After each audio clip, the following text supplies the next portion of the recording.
Mr. Donald J. Trump.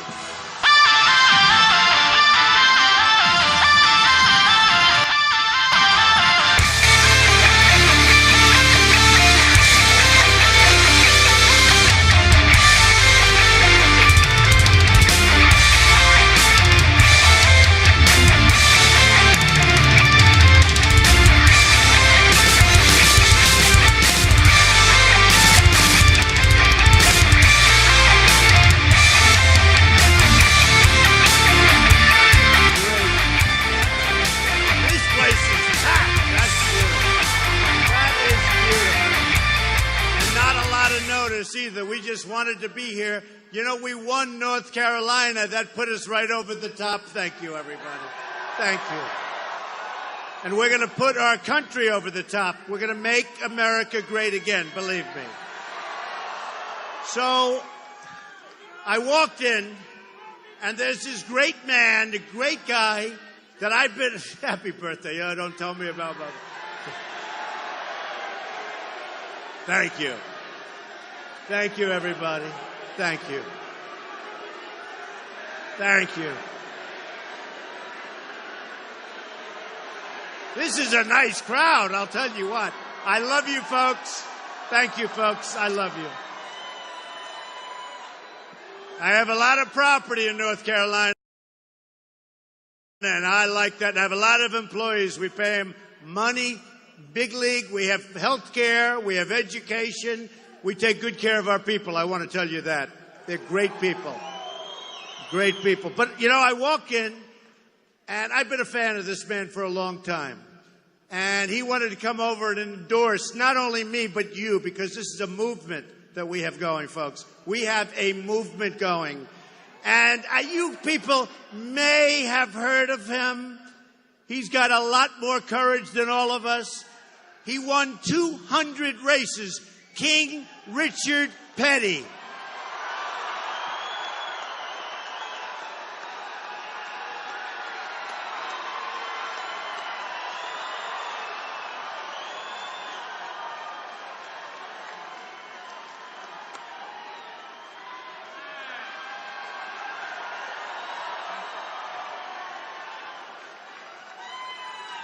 He's a great guy, I'll tell you.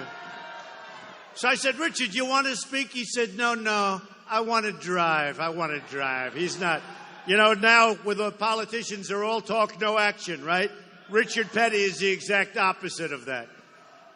So, again, North Carolina, special place. And, you know, we went through a weekend, the likes of which we should never have to see again.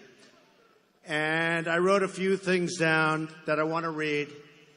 Because we can't let this happen anymore. We can't. We have to be so tough. We have to be so strong. We have to be so vigilant. We can't be led by weak, ineffective people. We can't.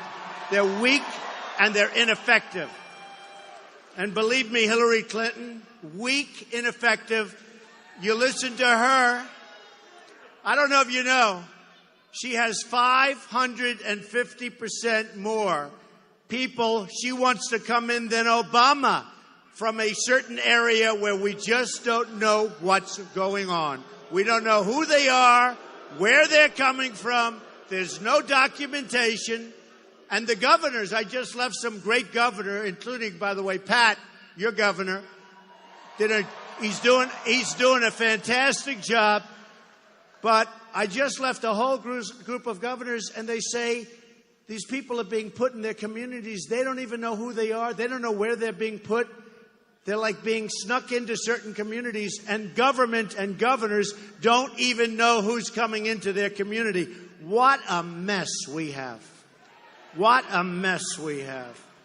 And I just wrote some of this down, and we got to do it, because normally I talk about jobs, which nobody can compete with us on jobs. Believe me, we're going to bring them back from all these countries that have ripped us off like nobody's ever been ripped off before. We're going to bring our jobs back, and guess what? We're not going to let our companies leave anymore. There's going to be a little bit of a repercussion when they start to leave. There's going to be repercussions.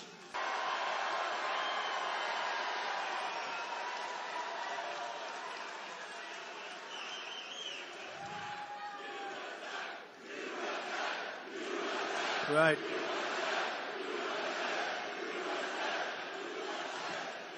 So, the killer's parents immigrated from Afghanistan. As the Washington Times reported, the children of Muslim immigrant parents, they're responsible for a growing number, for whatever reason, a growing number of terrorist attacks. The killer's Afghan father supported the Taliban, which believes in violently oppressing women and gays. Violently. We're not talking anything else. We're talking violently. Once again, we've seen that political correctness is deadly. They don't want to talk about the problem. And I watched President Obama today, and he was more angry at me than he was at the shooter. And many people said that.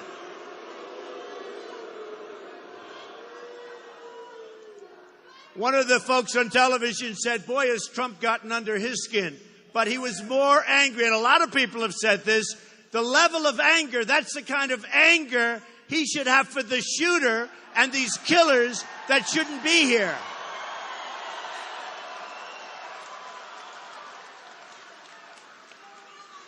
Now there are reports that the wife knew about the attack. The second wife knew about the attack, but may have not told the authorities. Nobody really knows. Her family reportedly is from Afghanistan. According to Pew, it's a Pew report, 99% of the people in Afghanistan support oppressive Sharia law. Immigration from Afghanistan has increased fivefold. We don't know what we're doing, folks. Every year we bring in more than 100,000 lifetime immigrants from the Middle East and many more from Muslim countries outside of the Middle East. A number of these immigrants have hostile attitudes, and it doesn't take a big percentage. Look what one whack job. Look at this one whack. This one horrible savage. Look what he did in a short period of time to great young people. Look what he did. And look at the carnage and devastation and destroyed families that he's caused. So a number of these immigrants have hostile attitude toward women, toward gays, and people of different faiths. And that includes everybody. They're hostile. If you're not with them, it's like, forget it.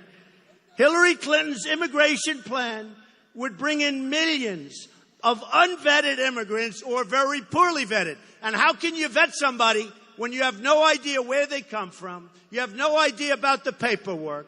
Frankly, they have better passports than we do because they stole our passport machines. How that happened is pretty amazing. All right? Including those who hate gays, women, Jews, Christians, everybody. How does this kind of immigration make our life better in this country? How does it do it? So, we'll fix it. He just said fix it. We're going to fix it. We're going to fix it. Because you know the truth is, folks, we've had enough. We've had enough. We've all had enough.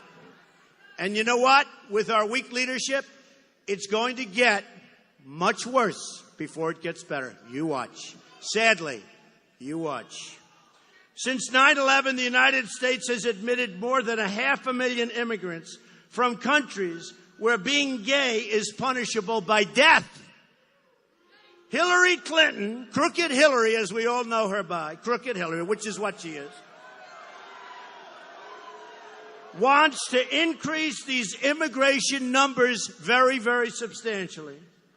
She's no friend of women, and she's no friend of LGBT Americans. No friend, believe me. And how can you be a friend when you take many, many millions, tens of millions of dollars, 25 million from one country, they think. And how can you be a friend when these countries are oppressive to LGBT, when they're oppressive to everybody? How can you be a friend? How can you be a friend to women when you take that kind of money from people that enslave women? How can you be a friend? And then women like Hillary better than Donald Trump? I don't think so. I'll be honest. I don't think so. I really don't think so.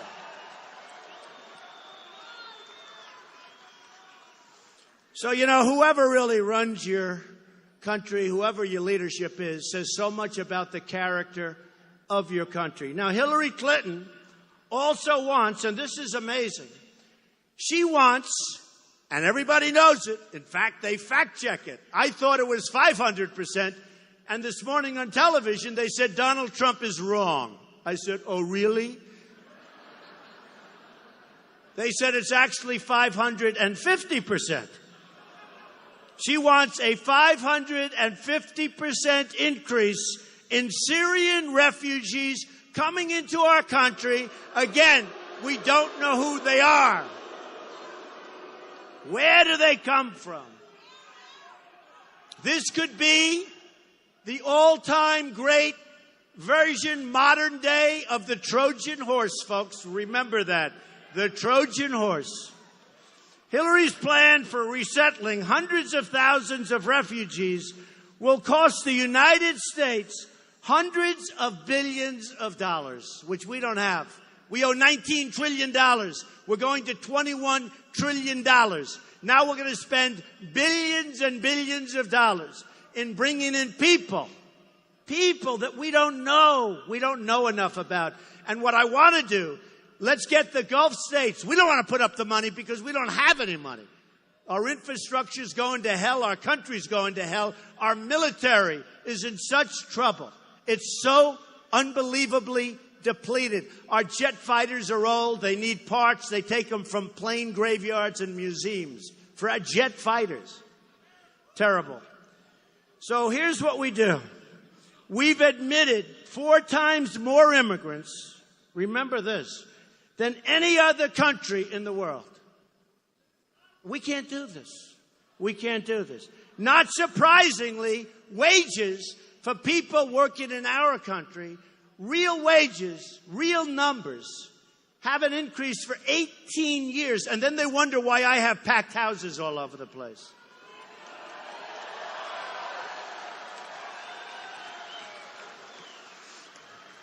Hillary Clinton just yesterday used the term radical Islam, sort of used it, right? Did you see? And they all said, oh, Trump forced her. I shouldn't be forcing anything. If you don't know what the term is, and if you don't discuss what the problem is, and if you can't say the real name, we have a radical Islamic terrorism problem, folks. We can say we don't. We can pretend like Obama that we don't, where Obama spent a long time talking about it, and nobody at the end of that speech understood anything other than, boy, does he hate Donald Trump. That's about the only thing. So Hillary said, and this is an exact quote, and just so you understand, I have many Muslim friends. These are amazing people. They're great people. The problem we have is whether it's 7% or 9% or 11% or 1%. We're having a tremendous problem in our country. We don't know. There doesn't seem to be assimilation. We don't know what's going on. And there's no reporting. As an example, in San Bernardino, people saw this horrible married couple where they became radicalized. He probably became radicalized through her. But whatever happened, they had bombs on the floor. They had all sorts of weaponry. People knew that bad things were going to happen, and they didn't report. We have to have people report. And if we have reporting, and you go to your law enforcement, and by the way, our police in this country are so incredible, and we have to give them thanks. They're so incredible. I just met your chief backstage, the Greensboro chief, and I just met the sheriffs. Nobody's going to mess with those guys. They are great, great people, the police of our country. And they've been treated terribly. They've been treated terribly. So entire countries in the Middle East living under Islamic law, and they engaged in the worst kind of violent oppression. And now we have them coming into our country. So here's the story, folks. We have a woman, Hillary Clinton. She's got bad judgment. Bernie Sanders said she can't be president because she has bad judgment, right? Bad judgment. She doesn't have the temperament. You know, she'll sometimes say, I don't like Donald Trump's tone. She always reads off teleprompters. I don't like, oh, wait a minute. Oh, yeah. I don't like Donald Trump's tone. I don't like his temperament. Let me tell you, folks. I built a great company, unbelievable company. I filed the papers. They're unbelievable. These dishonest people in the back. In fact, we just took, they are so dishonest. They're so dishonest, we just took the press credentials away. I love it. We just took the press credentials away from the dishonest Washington Post. I said, you know, I said, why should I have people following me around, sitting up there like big shots, and they write very untruthful stories? They write very untruthful stories. So I did it with the Washington Post. I'm so happy. I don't know where they held. I said, you can come in. Where's the Washington Post? They're probably somewhere. Maybe they're in the back bleachers. I don't know. Okay. Okay. Now look, our federal authorities spend billions of dollars and deploy thousands of agents tracking and disrupting terrorist that plots are not from really people that are not really up to any good. We're going to stop it, folks. We're going to stop it. Just remember what I said. If I got elected, we're going to be fair. We're going to be straight. We're going to be we are going to be so straight down the middle in terms of justice, but we're not going to let people take advantage of us. We're going to go to the movie theater. We're going to go on airplanes. We're going to lead our lives like we're supposed to lead our lives. We're going to be straight down the middle. Everything's going to be fair. There's going to be total justice. But we can't continue to live this way. We can't continue to live this way. People are going to be afraid to go out. They already are. I mean, if you think you feel safer now than you did 8 years ago, I think there's probably not anybody in this room that feels that way. So I want to just read something. Did anyone ever hear me do the snake? The snake. I think maybe I've never seen a time, maybe ever, where this is so appropriate. I mean, it's so appropriate. Now, you have to think of this in terms of Islamic terror. You have to think of it in terms of our border. You have to think of it in terms of all the people that are crossing, that are criminals, that are killing people and hurting people. We need borders. If we don't have borders, we don't have a country. We need borders. We need to have our country back. We want to get our country back.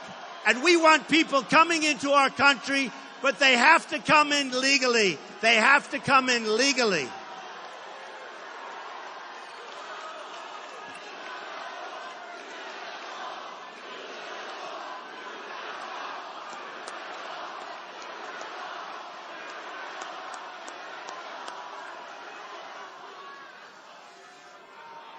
Don't even think about it. We're going to build that wall. Don't even think about it. And who is going to pay for the wall? Who? 100%. Okay? 100%. You know, when I had the debates, the big debates, right? And what did I know about debating? I've been building and employing people and building up a great company and having lots of fun. I didn't want to do this, folks, I'll tell you. I don't know about you, but up here it's about 110 degrees right now. I didn't want to do this. I would have been very happy had Obama been a great president. I would have been very happy You know what? If he were a great president, I'm a Republican, I'm a conservative. Had he been a great president, I would have been very happy, and most of the people in this room would have been happy. But you know what? He's been one hell of a lousy president. He's done a terrible job.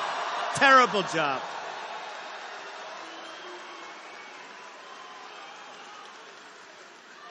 He has done a terrible job.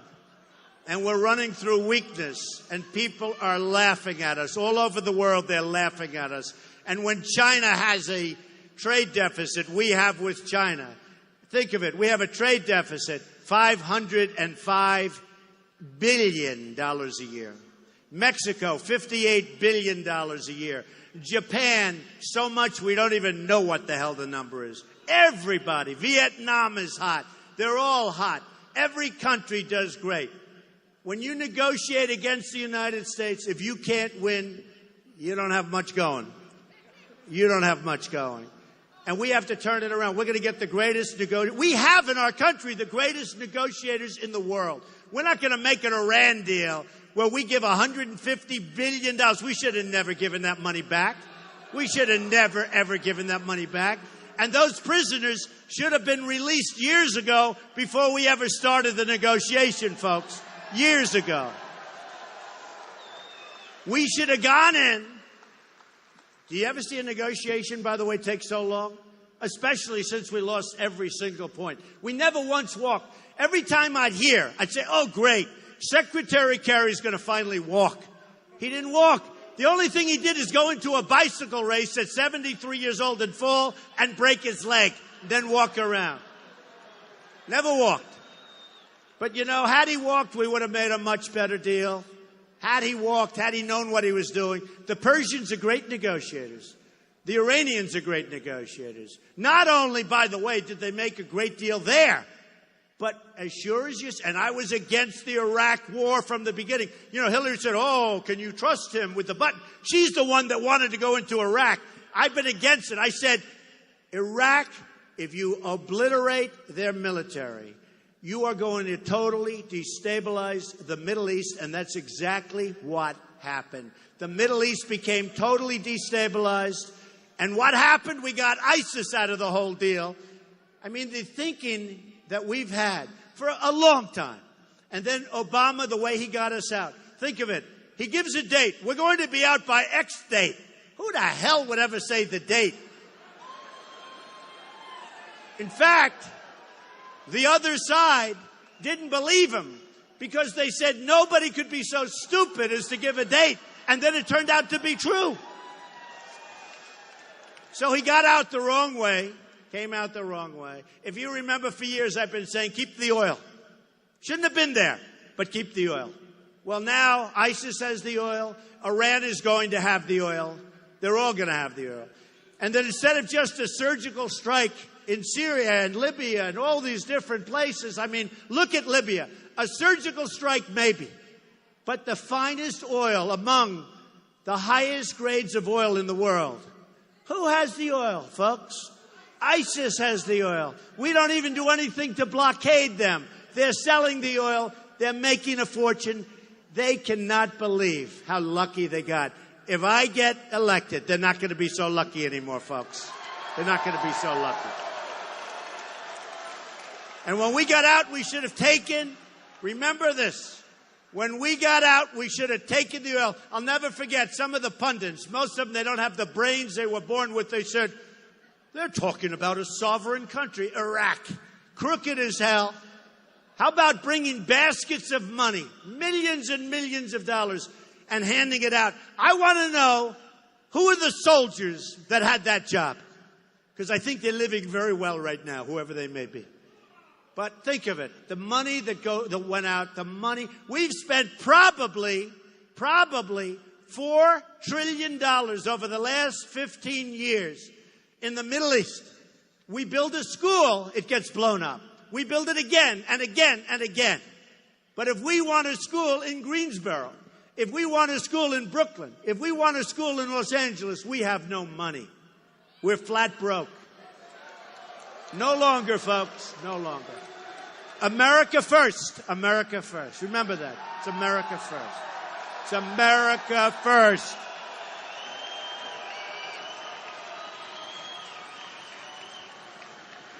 We're no longer going to be the stupid people. And we're not the stupid people, but we're led by the stupid people, and that's going to end, folks. That's going to end. And you know, I'll tell you something. We will have a better relationship with Mexico and China and India and Japan and Vietnam and all of these countries that are taking advantage of us like we're a bunch of dummies. You know, we send in our political hacks to negotiate with the smartest people in those countries. And this is what the result is. That's what the result. We have the smartest, we have the greatest, we have the best negotiators in the world, and we're going to use them to make these massive deals. And we're going to bring our wealth back to our country. And we're going to save our Social Security and our Medicare, and we're going to save our jobs, and we're going to start making product again.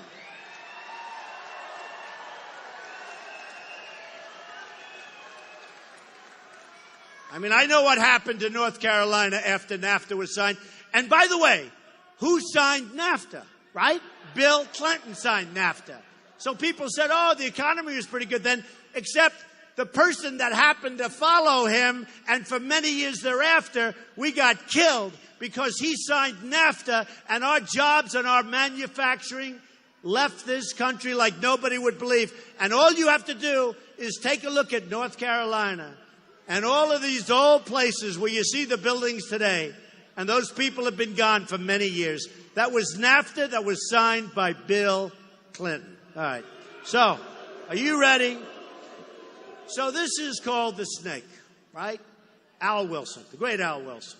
And it's really sort of amazing because it just works. And what you have to do is think about what we're getting into. We're letting in hundreds of thousands of people into our country. We don't know anything about them. We do know, though, it's going to be trouble. And again, it doesn't take a lot. It doesn't take a lot. It takes 2%, 1%. It takes 2 people.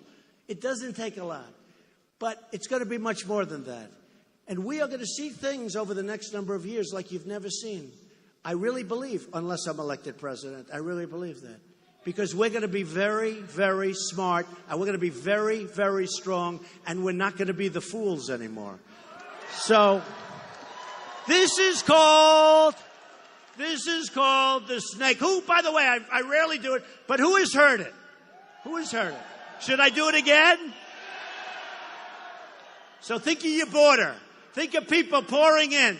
Think of people pouring in who you know are going to be trouble at some point, okay? You know they're going to be trouble, all right? Okay, let's go. Ready? Are you ready? That's all right. Get them out. That's all right. Get them out.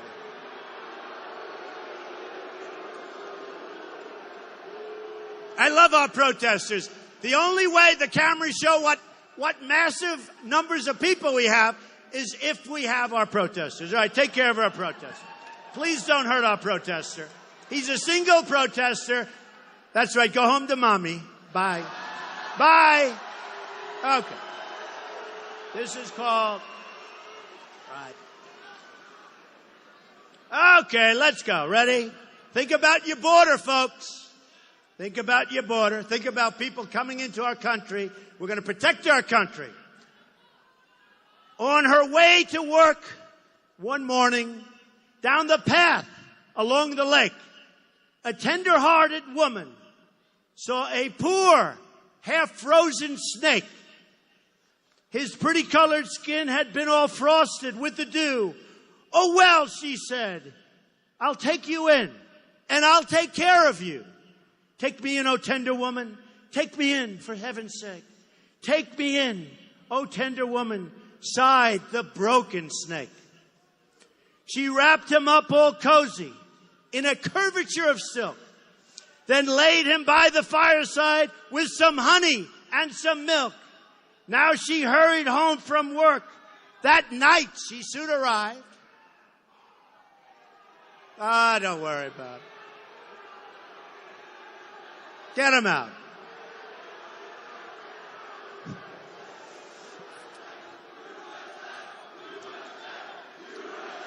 USA, USA, USA, USA, USA, All right, get him out. Thank you. Thank you, officer.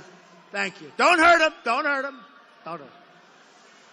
You know, I get criticized every once in a while. They think Trump is too tough. I'm not tough. Please don't hurt that person. That's a very nice person, please. Okay. Gone? Gone? Are they gone? Yeah? Good. All right, good. Now, she hurried home from work that night. As soon as she arrived, she found that pretty snake she'd taken, and it's been revived. Take me in, O tender woman. Take me in for heaven's sake. Take me in, O tender woman, sighed the broken snake. Now she clutched him to her bosom. You're so beautiful, she cried. But if I hadn't brought you in by now, my gosh, you would have died. She stroked his pretty skin and then she kissed him and held him tight. But instead of saying thank you, that snake gave her a vicious bite. Take me in, O tender woman. Take me in for heaven's sake. Take me in, O tender woman, sighed that vicious snake. I saved you, cried the woman, and you bit me, heavens why? You know your bite is poisonous, and now I'm going to die. Oh, shut up, silly woman, said the reptile with a grin. You knew damn well I was a snake before you took me in.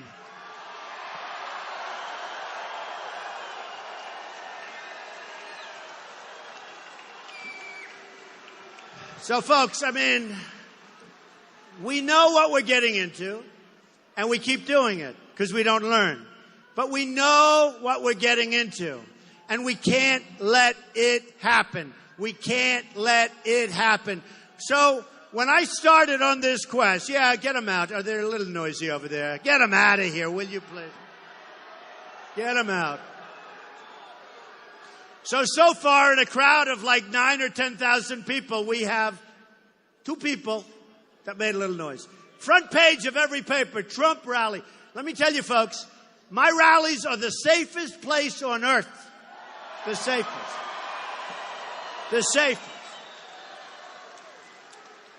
So when I started this quest, and I didn't know I was going to do it, and I was helped by a lot of people, and you remember Indiana. Remember, Bobby Knight said, I want to endorse you, Mr. Trump. You're what we need as president. And boy, that was going to be the firewall. Boy, did we win Indiana big league, right? That was like Richard Petty. That was something. But we started, and who knew what it would be? We had all these people like this Charles Krauthammer. Oh, forget it. I'll never forget. Before I announced, I listened to Charles Krauthammer. And it's like a month before. And I told my wife, I said, boy, this sounds tough. He said, this is the single finest group of Republican leaders, perhaps in the history of the Republican Party. This is a great, great group of people. And then he goes, I think you might have said, like, Donald Trump's not going to run, is he? So I said, you know, if these people, I didn't know most of them. I said, if these people are so good, what am I running for? And then one by one, boom, boom, boom. We start off with 17 people. Boom, 16, 15, 12, 9. Then we go 8, 7. Then we go 5. Then we go 4. Then we go 3. And we had 3 left. And I'll never forget, I had one state where I won like 38% of the vote. And Krauthammer and some others said, he has not broken 50%. I mean, I had like, I think 14 or 15 people, right? 14 or 15. How the hell do you break 50%? I mean, I think that's like, I must have gotten a record. So you have 17 people, you're down to 15 or 14, and then you get this massive number, whatever it might be. And they say, he has not broken 50%. Who the hell's Abraham Lincoln could not have broken 50%? Anyway, so then I won and I kept winning and winning. And then we get to New York. And you know what's nice about New York? New York is tough and they know me, right? Isn't it nice that the people that know me the best, the people from New York, they gave me a massive victory and we still had 3 people. We had 3 people. And I got almost 62% of the vote. Think with 3 people. You know, in politics, with two people, if you get 55 to 45, they call that a massive victory, right? I had three people. I had almost 62%. Won almost every county. But before that, I had Florida. You remember Florida, right? So Florida, and I was against Marco Rubio, sitting senator, and very, very, very low energy Jeb Bush, right? Right? I only say that because he signed the pledge, but he hasn't endorsed me. I don't really want his endorsement. But you know what, folks? When you sign a pledge, you're supposed to live up to the pledge, even if you don't like Donald. I mean, he's got good reason not to like me, I guess. Don't forget, he raised in his fund, his PAC, $168 million. So think of this. I spent the least, and I got the best result in a landslide. Isn't that what you want as your president? I spent the least, and I got the best result. I remember New Hampshire. I love New Hampshire. New Hampshire, in fact, yesterday I was in New Hampshire, gave the speech on what happened this horrible, horrible weekend in Orlando. And New Hampshire's been a special place because that was my first victory. And I remember so vividly talking to the people of New Hampshire. We had these massive crowds. It's different because you don't have rooms as big as this for the most part. But people, thousands of people were in the room and then standing outside. And I'd meet with smaller groups and I'd say, well, what's the big problem? They'd say heroin. I say, heroin? What are you kidding? Heroin. They said, it's a massive problem in New Hampshire. It's a massive problem all over. And it comes in through the southern border. And that's why we're going to build the wall. And by the way, the Border Patrol agents, 16,500 Border Patrol agents 4 weeks ago endorsed Donald Trump. First time in their history that they endorsed a presidential candidate. Okay? First time in their history. So I'll never forget it. And I said to the people of New Hampshire, we are going to work hard. Number one, we're going to stop it. And number two, we're going to work hard to get your youth and everybody else hooked on this crap. Get them better, because we have to make them better. There's so many people. And it comes in and it pours in. And, you know, I was saying before, so during the debates, I didn't know about debating. I didn't know. And yet, I was center stage for every single debate. And according to Drudge, who, by the way, is an incredible man, a credible guy, according to Drudge and Time Magazine and Slate and like 7 others, they do polls now for everything. I think I've made polling a very important thing. I never used to hear about polls all of a sudden because I like polls. But according to all of these online polls that are taken immediately after the debates, I won every single poll of every single debate. How did that happen? Okay?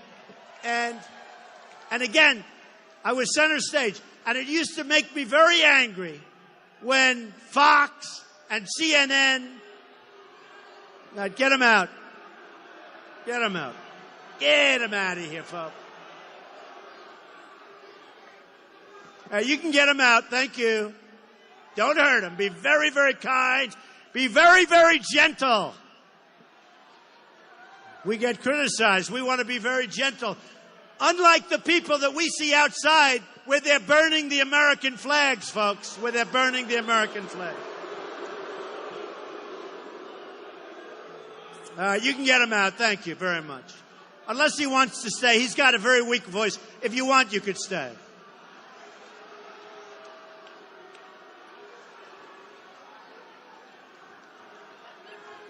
Thank you. Thank you. His parents are going to be so angry at him tonight. So I was center stage, and I was a little bit upset, whether it be Fox or CNN or any of them, ABC. I said, look, if I'm center stage, the only thing I ask for, I want an odd number. I don't want an even number. Because if it's an even number, we have 2 people center stage, and that's not fair. So I thought, but you know what I've done?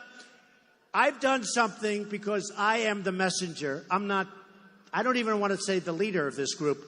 We have this all over the United States, wherever we go. We went to Dallas. We went to 35,000 people in Mobile, Alabama. No matter where we go, we have the biggest crowds, far bigger than Bernie Sanders, who was, by the way, second in offer.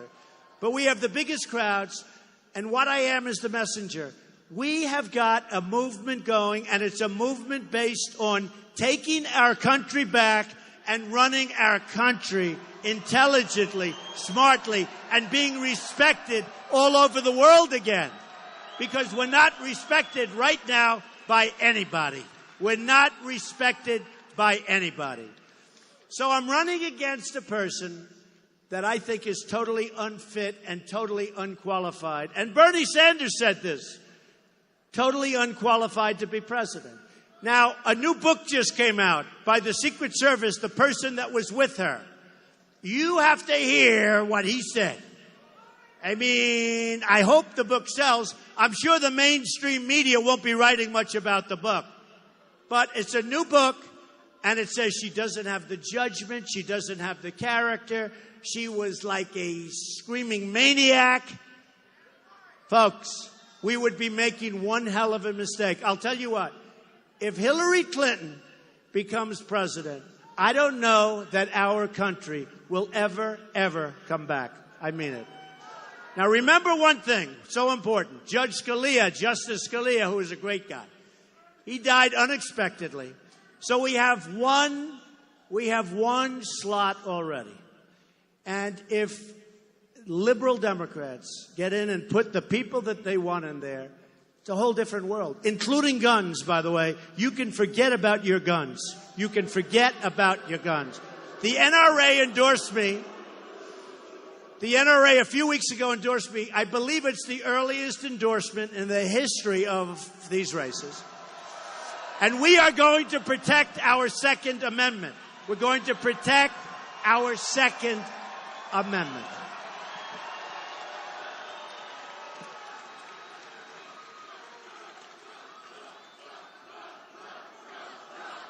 Thank you. Thank you.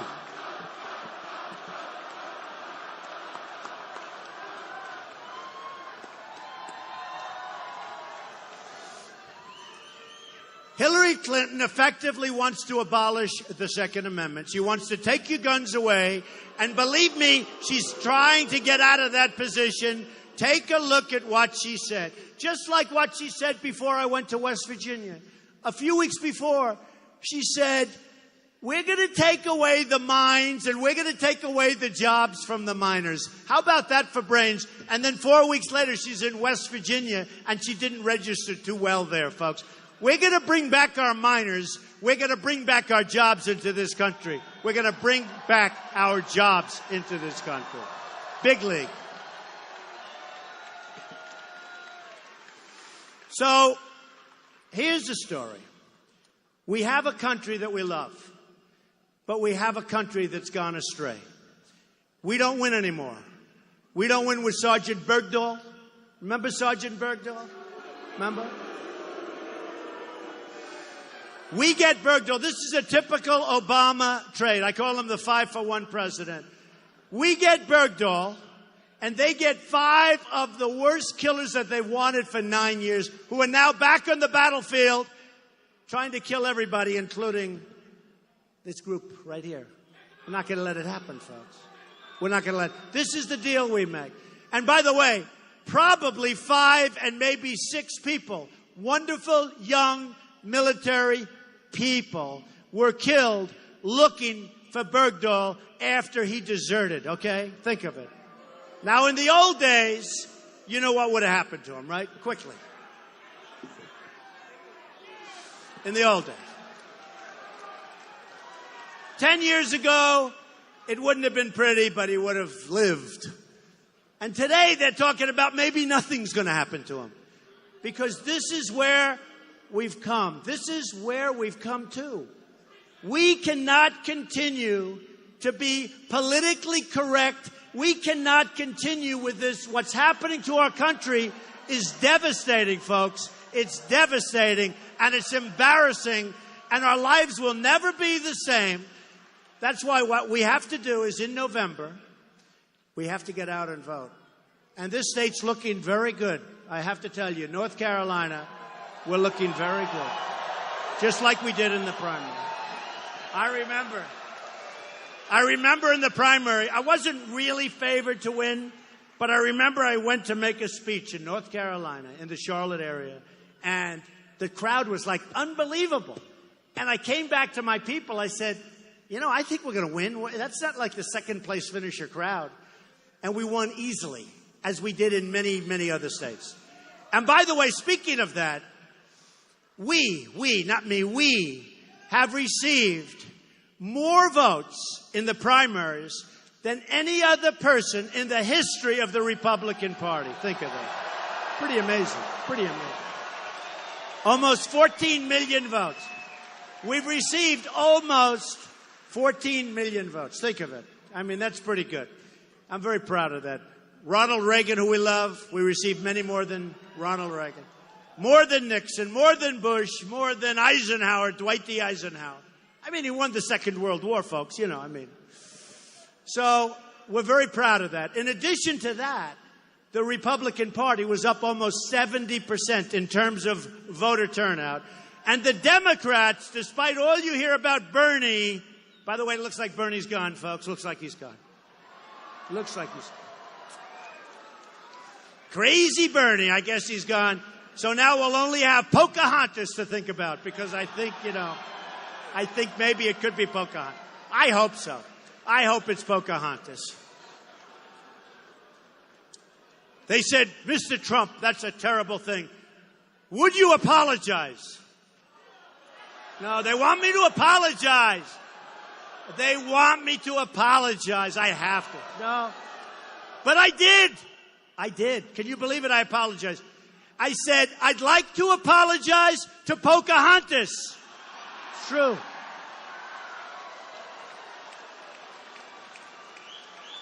The great Pocahontas. So, folks, we have to win. We don't win anymore. We don't win on trade. We don't win with the military. We can't beat ISIS. We don't win anymore. We're going to start winning like you've never seen before. We're going to win with our military. We're going to kick the hell out of ISIS. We have no choice. We're going to win on trade. We're going to make great deals. We're going to bring our money back. We're going to bring our jobs back. We're not going to let people take our companies so easily anymore. We're going to win on trade. We're going to win at the border. We're going to build a wall. Mexico's going to pay for the wall. They're going to be very happy to pay for it. They're going to be very, very happy to pay for the wall, believe me. They make so much money off us. That wall is peanuts, peanuts compared to the money. Don't forget, a few weeks ago, Vicente Fox, he was the former president of Mexico. And years ago, he was saying, they will never build a wall. Talking about me. They would never build a wall.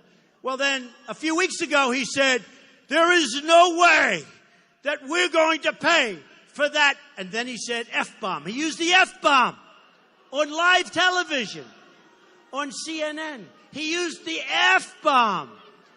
Can you imagine if I used the F-bomb? It would be like the electric chair, right? I'd get the electric. He used the F-bomb. There's no way. The anger and their hatred. There's no way that Mexico is going to pay for that F-bomb wall. And I was so happy. First, I was surprised that he used the word. I figured this is going to be a big scandal all over the world. And the next day, nobody said anything about it, right? That he used the word. But I said, you know what's the good news? A few years ago, he said, there's no way we're going to allow the wall to be built. Well, now he's given up on that. Now all we have to do is get him to pay for it, which will be so easy. So easy. So easy. Don't forget, the wall is a fraction, a little fraction of the cost of these yearly trade deficits. So we're going to do fine, and we're going to have a great relationship with Mexico. We're going to have a very good relationship. We're going to have a better relationship with Mexico and China than we have right now in all of them. Look at China. They've ripped us left. They've ripped us right. They've taken our jobs. They've taken our manufacturing. They dump their product all over the place. And they don't even like us. And what do? They go to the South China Sea. And they build one of the great and big fortresses of the world. They're not supposed to be doing that, folks. They have no respect whatsoever. Nobody respects our country anymore. So here's the story. We're going to win with our military. We're going to win at the border. We're going to win on trade. We're going to save our Second Amendment. So important. So important. We're going to appoint great judges that are going to keep our country running and running maybe even better than ever before. Because the next president could have 5, probably 3, could go to 4, but you could even have 5 judges, 5 justices of the Supreme Court. And I already put a list out, and everybody's very impressed with that list. So what we're going to do, folks, we're going to start winning. We're going to repeal and replace Obamacare, which is a total disaster. And if you look at your premiums, and if you looked at your deductible, it's so high that unless you lead a really long, horrible death, you're never going to get to use it. The deductibles are so high, it's a disgrace. Obamacare is a major failure. We repeal it, we replace it. We repeal Common Core, we bring our education local.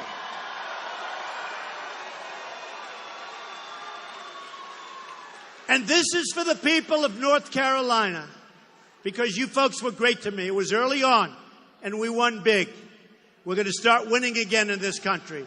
You're going to respect your president, and I don't care so much about that, but you're going to again respect your country and what's happening in your country. And we are going to start winning again. We're going to win at every single level. We're going to win so much that you're going to beg me, please, Mr. President, we're winning too much. We can't stand it, Mr. President. We cannot stand it. Please, a little less winning, Mr. President. And I'm going to say, there's no way I'm going to do that. We're going to win, win, win, and we're going to make America great again. That's going to happen. Thank you. I love you, North Carolina. I love you. Thank you, North Carolina. Thank you.